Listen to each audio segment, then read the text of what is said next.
Reaction, side effect और aggravation सुनने में भले ही कॉमन शब्द लगते हैं, लेकिन इन तीनों का मतलब अलग अलग होता है।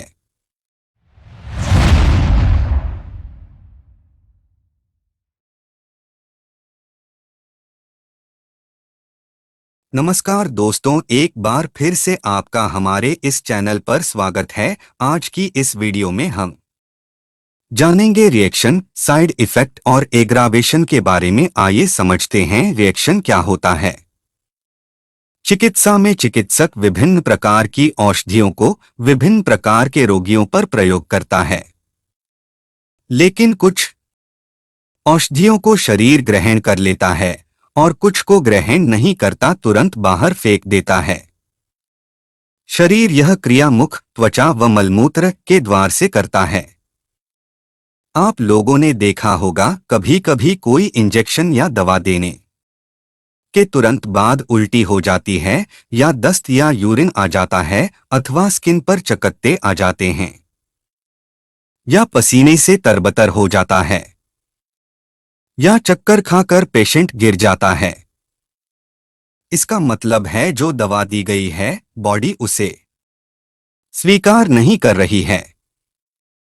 ऐसी स्थिति में कहा जाता है कि दवा रिएक्शन कर गई है।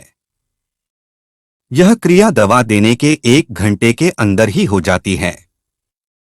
ऐसा अधिकतर एलोपैथी दवाओं में होता है। दूसरी चिकित्सा पद्धतियों में ऐसा बहुत कम या न के बराबर होता है। अब समझते हैं साइड इफेक्ट किसे कहते हैं। कभी कभी लोग कुछ दवाएं अपने आप खाते रहते हैं, लाभ मिलता रहता है, या चिकित्सक लिखता रहता है और खाते रहते हैं, लाभ मिलता जाता है।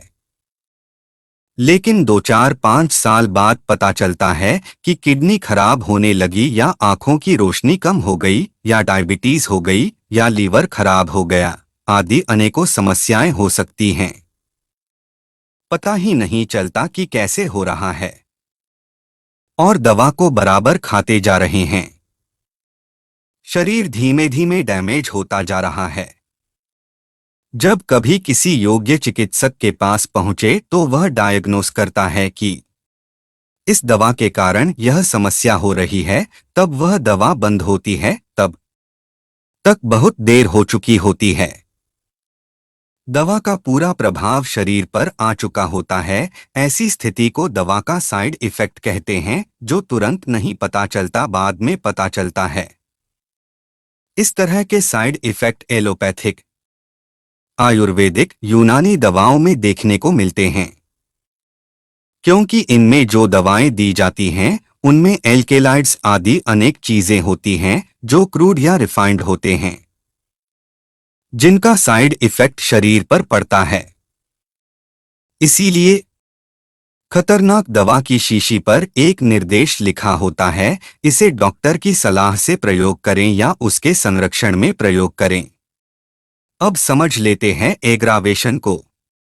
कभी कभी चिकित्सक औषधि के डायलूशन नंबर के चुनाव में गलती कर जाता है। ऐसी स्थिति में जिस रोग के शमन के लिए दवा दी गई है, वह रोग शमन न होकर उग्र हो जाता है।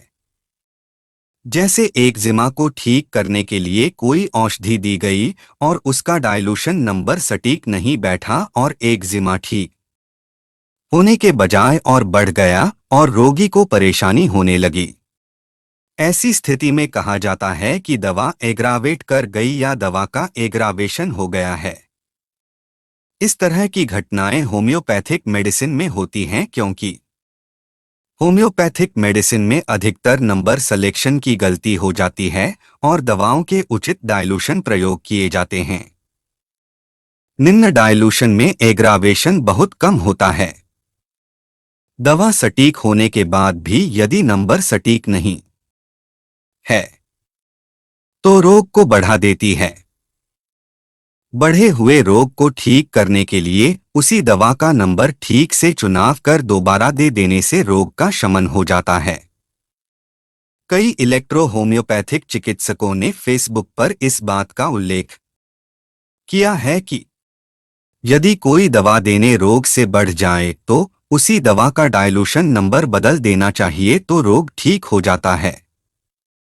यदि इलेक्ट्रो होम्योपैथिक दवा से ऐसा हो रहा है तो इसका मतलब है दवा 100% होम्योपैथिक विधि से बनी है।